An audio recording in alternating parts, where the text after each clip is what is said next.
তো hello friends, আমি Sandeep and আপনারা দেখছেন লার্নিং দুনিয়া 2.0 ইউটিউব চ্যানেল।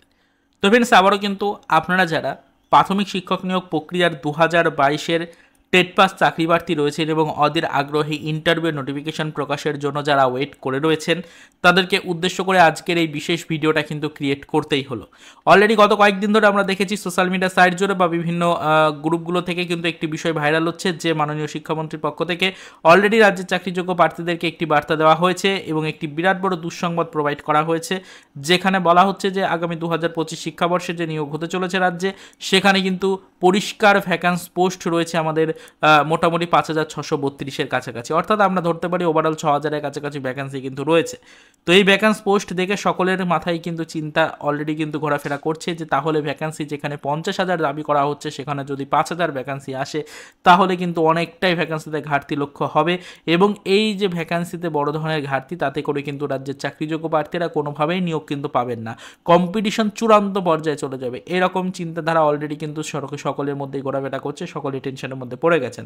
তো দেখুন, এই বিষয় নিয়ে কিছু আপডেট আজকের এই ভিডিওটির মাধ্যমে আপনাদেরকে জানাবো এবং সম্পূর্ণ কনফিউশনটা দূর করার চেষ্টা করবো। এবং এই যে মাননীয় শিক্ষামন্ত্রীর পক্ষ থেকে ভ্যাকান্স পোস্টটা দেওয়া হয়েছে, টোটালি ভুল এই ভ্যাকান্স পোস্ট, সেটা নিয়েও কিন্তু আমরা আলোচনা করবো বা কিছু প্রমাণস্বরূপ আপডেট আপনাদেরকে দেবো। দেখুন, সবার ফার্স্টে বলে রাখি যে ভ্যাকান্স পোস্ট কোনো দিনও কিন্তু 5 থেকে 6,000-এর মধ্যে থাকবে না। তার কারণ অবশ্যই আপনারা সকলেই জানেন যে আমরা দেখেছি 2024 শিক্ষাবর্ষেই আমাদের রাজ্যে প্রায় প্রত্যেকটা প্রাথমিকের শিক্ষা প্রতিষ্ঠানেই পঞ্চম শ্রেণীর অন্তর্ভুক্তিকরণের কার্যক্রম শুরু করেছিল প্রাথমিক শিক্ষা পর্ষদ। অলরেডি কিন্তু প্রায় 80%-এর কাছাকাছি প্রাথমিক শিক্ষা প্রতিষ্ঠানে কিন্তু পঞ্চম শ্রেণীর অন্তর্ভুক্তিকরণ সম্পূর্ণ হয়েছে, আর বাকি 20% যে শিক্ষা প্রতিষ্ঠান রয়েছে সেখানেও কিন্তু আগামী 2025 শিক্ষাবর্ষে পঞ্চম শ্রেণীর অন্তর্ভুক্তিকরণের কার্যক্রম টোটালি সম্পূর্ণ হয়ে যাবে। তো এই পঞ্চম শ্রেণীর অন্তর্ভুক্তিকরণ যদি টোটালি সম্পূর্ণ হয়ে যায় রাজ্যের 100% প্রত্যেকটা শিক্ষা প্রতিষ্ঠানে, তাহলে সেখানেই শুধুমাত্র 5 থেকে 6,000-এর কাছাকাছি ভ্যাকান্সি খালি হয়ে যাবে আমাদের শিক্ষক নিয়োগের ক্ষেত্রে। তার কারণ পর্যাপ্ত রেশিও মেনটেন করে শিক্ষক ছাত্র রেশিও মেনটেন করতে হবে এবং শিক্ষা প্রতিষ্ঠানগুলোকে চালাতে হবে। তো তাতে করে সেখানেই কিন্তু 5 থেকে 6,000-এর কাছাকাছি ভ্যাকান্সি নতুন করে ফাঁকা হবে। আর ইতিপূর্বে যে শিক্ষা প্রতিষ্ঠানগুলোতে নিয়োগের প্রয়োজনীয়তা ছিল সেখানে তো আরও হিউজ পরিমাণে ভ্যাকান্সি ফাঁকা রয়ে গেছে। তো বুঝতেই পারছেন, তাহলে ওভারঅল কিন্তু প্রচুর সংখ্যক শিক্ষক নিয়োগের প্রয়োজনীয়তা আছে। তো আমরা এটা বুঝতে পারছি যে প্রচুর সংখ্যক শিক্ষক যদি সত্যিই নিয়োগ করতে হয়, তাহলে কিন্তু রাজ্যে আপাতত আমাদের 5 থেকে 6,000 ভ্যাকান্সি নিয়ে নোটিফিকেশন আসার কোনো সম্ভাবনা কিন্তু নেই।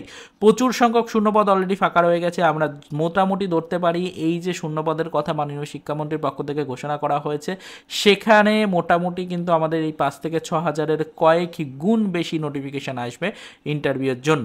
এটুকু কিন্তু আমরা কনফার্মলি বলতে পারছি। তো অযথা টেনশন করে কোনো লাভ নেই, মনোযোগ সহকারে প্রিপারেশন নিতে থাকুন ইন্টারভিউ নোটিফিকেশনের জন্য এবং অবশ্যই ইন্টারভিউ নোটিফিকেশন প্রকাশের আশায় কিন্তু আমরা দিন গুনবো। অবশ্যই নোটিফিকেশন কবে আসবে সেদিকে নজরদারি রাখবো, 2025 শিক্ষাবর্ষেই নোটিফিকেশন আসবে সেদিকেও নজরদারি রাখবো। বিস্তারিত আলোচনার দিকে কিন্তু আমরা পরবর্তীতে আবারও পদার্পণ করব। তবে আপাতত যেটুকু আপডেট ছিল এবং আমরা বারবার যে বিষয়গুলো নিয়ে টেনশনের মধ্যে চলে যাচ্ছিলাম, বারবার যে বিষয়গুলো নিয়ে চাকরি প্রার্থীরা প্রশ্ন করছিলেন, সেগুলো নিয়ে কিন্তু অফিসিয়াল আপডেট আপনাদেরকে দিলাম, কিছু প্রমাণস্বরূপ প্রুফ কিন্তু আপনাদেরকে দেখালাম। তো সেক্ষেত্রে অনেকেই কনফিউশনের মধ্যে ছিল ভ্যাকেন্সির বিষয়টি নিয়ে। আশা করি আপনারা সকলেই এবার বিষয়টা বুঝতে পারলেন। তো পরবর্তীতে আরও বিস্তারিত আপডেট পেলে আমরা সেই নিয়ে কিন্তু আবারও আলোচনা করার চেষ্টা করব। তারপরে তো এই পর্যন্তই, চলুন দেখা হবে নেক্সট ভিডিওতে। পরবর্তীতে আবারও আমাদের প্রাথমিক শিক্ষক নিয়োগ প্রক্রিয়া 2022-এর টেট পাস চাকরি প্রার্থীদের জন্য কিছু আদার্স অফিসিয়াল আপডেটের সাথে।